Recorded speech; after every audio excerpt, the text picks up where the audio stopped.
வணக்கம். தமிழ் ஃபுட் கார்னரில் இன்றைக்கி உளுந்தங்களி பண்ண போகிறோம். இது ரொம்ப சத்தானது, சுவையானது, இடுப்பெலும்புக்கு இது வலு தரக்கூடியது. எல்லாருமே இதை வாரம் ஒரு தடவை அல்லது 10 நாளைக்கு ஒரு தடவை செஞ்சு சாப்பிட்டா உடம்புக்கு ரொம்ப வலு தரக்கூடியது, எலும்புகளுக்கு ரொம்ப சத்து கொடுக்கும். குறிப்பாக பெண்களுக்கு இது முக்கியமான சத்தான உணவு. இப்போது இந்த உளுந்தங்களியை பண்ண ஆரம்பிக்கலாம். உளுந்தங்களிக்கின்றதுக்கு 1 கப் முழு உளுந்து எடுத்து வச்சுருக்கேன். 1/4 கப் பச்சரிசி எடுத்து வச்சுருக்கேன். களிக்கு இந்த மாதிரி தோல் உள்ள உளுந்து தான் நல்லாயிருக்கும். இப்போ நம்ம மிக்சியில் அரைக்க போகிறோம். மிக்சியில் அரைக்கிறதுனால இதை வறுத்துட்டு தான் அரைக்கணும். அப்படியே அரைச்சோம்னா அரைப்படாது. அதனால் இதை ரெண்டையுமே லைட்டாக சூடு ஏறுற வரையும் வறுத்துக்கலாம். நீங்கள் மிஷினில் அரைக்கிற மாதிரி இருந்தால் 1 பங்கு உளுந்துக்கு 1/4 பங்கு பச்சரிசி சேர்த்து நல்லா வெயிலில் காய வச்சுட்டு மிஷினில் அரைச்சிக்கங்க. ஸ்டவ்வில் கடாய் போட்டிருக்கேன். அதில் உளுந்தை சேர்த்துடலாம். லைட்டாக சூடேற வரையும் வறுத்தா போதும், அதிகமாக வறுக்க வேண்டியதில்லை. லைட்டாக சூடு ஏறிடுச்சு. கையில் எடுத்தால் கை பொறுக்கிற அளவு சூடு இருக்கணும். இப்போ இதை எடுத்து வச்சிடலாம். அடுத்து பச்சரிசியை சேர்த்துடலாம். இதையும் சூடு ஏறுற வரைக்கும் வறுத்தா போதும். அரிசி பொரியும், அந்த அளவுக்கு வறுக்க வேண்டியதில்லை. அரிசியும் நல்லா சூடு ஏறிடுச்சு. இதையும் எடுத்து வச்சிடலாம். இது நல்லா ஆறட்டும்.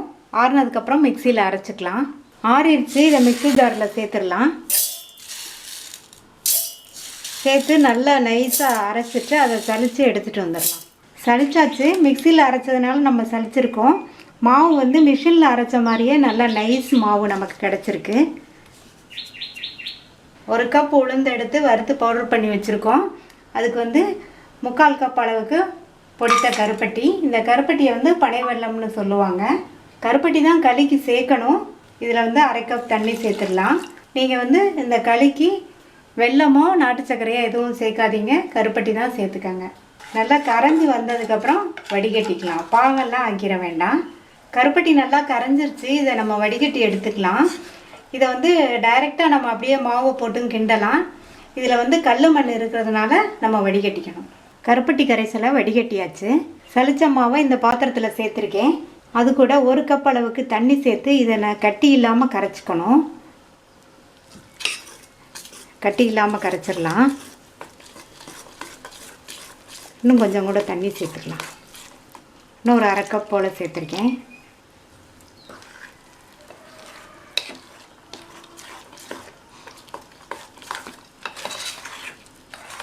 இது வரைக்கும் 1/2 கப் தண்ணி சேர்த்துருக்கேன்.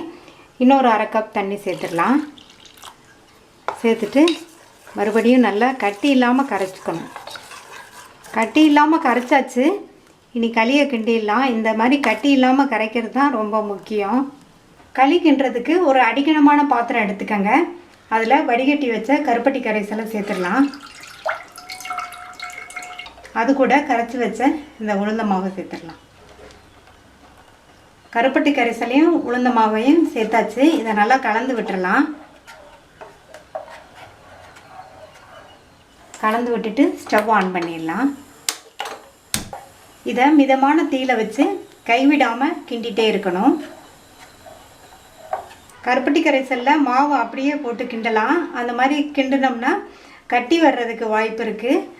இந்த மாதிரி கரைச்சி நம்ம கிண்டினோம்னா கட்டி சேராமல் இருக்கும்.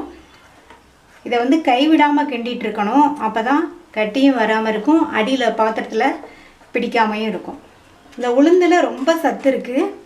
பொதுவாக இடுப்புக்கு இந்த உளுந்தங்களி ரொம்ப நல்லது. லேடிஸ்க்கு ரொம்ப ஒரு முக்கியமான உணவுன்னு சொல்லலாம். இதில் நம்ம பச்சரிசி சேர்த்துருக்கோம், கருப்பட்டி சேர்த்துருக்கோம். இனி அடுத்து நல்லெண்ணெயும் சேர்க்க போகிறோம். 3மே ரொம்ப ஸ்ட்ரென்த்தான திங்ஸு.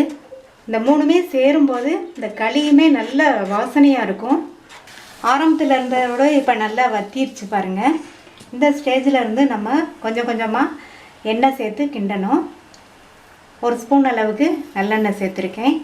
நல்லெண்ணெய் தான் சேர்க்கணும், வேறு எந்த எண்ணெயும் சேர்க்கக்கூடாது, நெய் கூட சேர்க்கக்கூடாது. நல்லெண்ணெய் தான் இதுக்கு நல்ல ஒரு காம்பினேஷனாக இருக்கும். கிளறி விட்டுக்கலாம். இன்னும் கொஞ்சம் நேரம் கழித்து மறுபடியும் எண்ணெய் சேர்த்துக்கலாம். மறுபடியும் 1 ஸ்பூன் அளவுக்கு எண்ணெய் சேர்த்துடலாம். எண்ணெய் சேர்த்துட்டு மறுபடியும் கிண்டலாம். இந்த களிக்கு வந்து நான் 3/4 கப்பு பொடித்த கருப்பட்டி சேர்த்தேன். நீங்கள் வந்து இனிப்பு சுவை கூட வேணும்னா இன்னும் கொஞ்சம் அதிகமாக கூட சேர்த்துக்கங்க. எனக்கு வந்து இந்த அளவு போதும். இன்னும் கொஞ்சம் நேரம் கிண்டலாம். மறுபடியும் ஒரு ஸ்பூன் எண்ணெய் சேர்த்துடலாம். எண்ணெயை வந்து மொத்தமாக சேர்த்துறாம கொஞ்சம் கொஞ்சமாக சேர்த்துக்கணும். இதுக்கு எண்ணெய் கொஞ்சம் அதிகமாகவும் தேவைப்படும். உளுந்து, நல்லெண்ணெய், இந்த கருப்பட்டி வாசனையோட இப்போ இந்த களி கிண்டிகிட்டு இருக்கும்போதே வாசனை வந்து ரொம்ப சூப்பராக இருக்குது. இந்த ஸ்ட்ரென்த்தான உளுந்தங்களியை வந்து வாரத்துக்கு ஒரு தடவையாவது செஞ்சு சாப்பிட்லாம். ஆல்மோஸ்ட் ரெடி ஆயிடுச்சு. இன்னும் ஒரு 2 நிமிஷம் போல் இருக்கட்டும். களி வந்து ரெடி ஆயிடுச்சு. பாத்திரத்தில் ஒட்டாமல் வருது பாருங்கள். கிண்டி கிண்டி விட்டு களி நல்லா கெட்டிப்பட்டு வெந்து ரெடி ஆயிடுச்சு. வெந்துருச்சான்னு பார்க்குறதுக்கு கையில் வந்து தண்ணியை தொட்டுட்டு இப்படி தொட்டு பார்த்தோம்னா கையில் ஒட்டாது. களி வெந்துருச்சப்போ கடைசியாக ஒரு 1/2 ஸ்பூன் அளவுக்கு மட்டும் நல்லெண்ணெய் சேர்த்துட்டு ஸ்டவ் ஆஃப் பண்ணிடலாம். நல்லா கிண்டி விட்டுறலாம். சுவையான சத்தான உளுந்தங்களி ரெடி ஆயிடுச்சு. இந்த களி இப்போ சூடாக இருக்குது. ஆறுனா இன்னும் கொஞ்சம் கெட்டிப்படும். இதை வந்து வேறு பாத்திரத்துக்கு மாற்றி வச்சிடலாம். நீங்களும் ட்ரை பண்ணி பார்த்துட்டு லைக், ஷேர் அண்ட் கமெண்ட் பண்ணுங்கள். தமிழ் ஃபுட் கார்னர் சேனலுக்கு சப்ஸ்கிரைப் பண்ணுங்கள். தேங்க்யூ.